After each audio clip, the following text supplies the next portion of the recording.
Section 4. The 1981 New York State 167-pound champion from Section 2, Paul Dykel. All right. At 215 pounds, from Granville High School, Section 2, 17-year-old junior. Season's record 30-2. As a member of the Adirondack Freestyle Wrestling Club, he was second Colorado World Team in 1980 and second Greco-Roman in 1980. Coached by Lynn Harrison and Ralph Salem, Scott Szabo.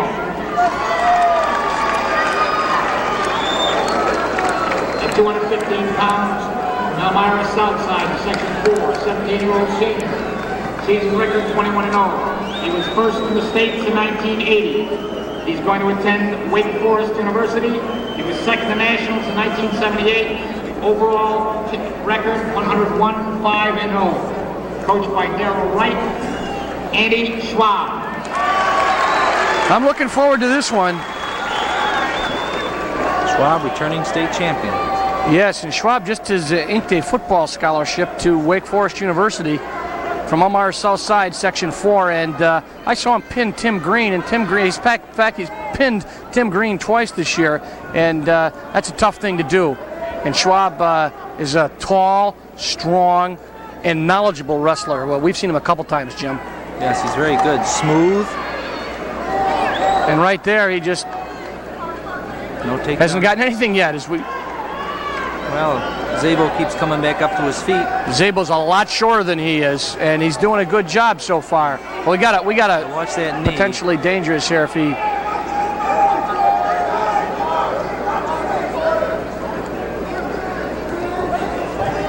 Incidentally, but there's been some discussion about the fact that the heavier weights, 215 and 250, have never won the Most Outstanding Wrestler award at this, and there is some cry that if Schwab does win, that he would have a bona fide chance at getting the Most Outstanding Wrestler, but we'll see, because Scott Szabo from Granville, Section 2, has got a lot to say about it, and right now he's doing a pretty good job of fighting him off. There's a takedown. 2 points, and we've got a little injury timeout as someone that should be familiar to Syracuse University fans just sat down with us, Big Jim Nance. Hi, Dale. How you doing? Good. Jim Nance, a two-time national champ. Should have been 3, but he was only 2. And he sits right. I gotta catch up with that referee. Sits right down here at a good time because we got the 215-pound, the heavier weights.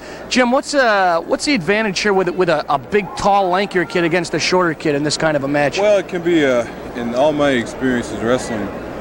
Sometimes the bigger guy, the taller guy, can be a disadvantage because the younger roller, the bowling ball type guy, it's just kind of tough to do things with him.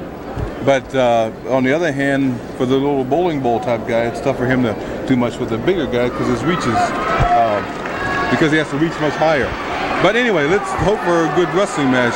One of the things I have to say, Dale, the wrestling here in New York has really improved in the past couple of years. I was going to ask you about that. Very impressed. Incidentally, we might mention, I don't know, Andy Schwab, the man on top here from Section 4, has just signed a football scholarship at Wake Forest. Excellent. So he's a good athlete. I understand there are a number of wrestlers that are playing football. Definitely, and one of the men he pinned, Tim Green from Section 3, is also going to be very sought. He's only a junior, going to be very sought after as a football player. So we've got a lot of good athletes on this mat. As Schwab is working on Scott Szabo from Section 2, Granville High School, and Schwab undefeated, a returning state champ. So on paper he should win this match, but Szabo's got a lot to say about it. Another good thing about the higher weights is you're seeing more wrestling rather than just pushing and shoving, those kinds of things. Not just strength moves, but again, some technique of wrestling, which is really dynamite. I'm glad to see it myself. And you and I were talking earlier this afternoon. You definitely don't see much legs, and we've seen it out here in some of the earlier matches, and some people say it detracts a little bit, but you don't see much legs in the heavier weight. No, definitely not. You have a big disadvantage with the bigger guys because they need legs about 8 feet long to wrap around the guys with their waists a little bigger, you know. If I remember correctly, you seldom used them because your legs were a little bit too big. Well, I tried to keep the guy on his back as often as possible so I wouldn't have to worry about using his legs. So I have many great matches with you. Jim, listen, I'm sure that the Syracuse area fans and the people who are watching this on the cable are interested in what Jim Nance is doing now. A lot of people say, whatever happens to old football players and old wrestlers, what happens to them? They never give up on sports. I as you well know, I played football for 11 years, and I retired in 1975 from the World Football League. And since then, I've been back in Boston and very staying involved in sports, and the fact that I have my own football and wrestling camp at the University of Massachusetts in Amherst, and I love what I'm doing, working with kids, and I've always wanted to give something back to the sport that did something for me. So if I can help some young kids, along the way with either wrestling, football, and we're gonna get into girl sports in the years to come. I mean, I just love what I do. That's an interesting point. Working with kids in general, we see that the girls are coming along, and there aren't many sports camps for girls, and it'd be nice to see a little bit of that for the women. Well, I'll tell you, a couple years ago, I went down to a girls track meet, and I was just thoroughly impressed. As you talk about how far wrestling has gone here and has come forth here in New York State. Well, girls sports have come a long ways also. I mean, there are some real good athletes out there, raw material that just need some coaching to really put them over the top. And frankly, I was glad to see it. That's nice. It's nice to hear. Right now, when we go back to the mat for a second, Scott Zabel, they're looking at his shoulder. Jim, I believe his injury time is up, Dale. They got the clock out there. They got 2 minutes for injury time, and I don't know if he's going to be able to make it. You hate to see this happen. It's happened already a couple other times, and you're in the finals. You want to see two guys go at it without the injuries, but those kinds of things happen at times. We'll see what happens.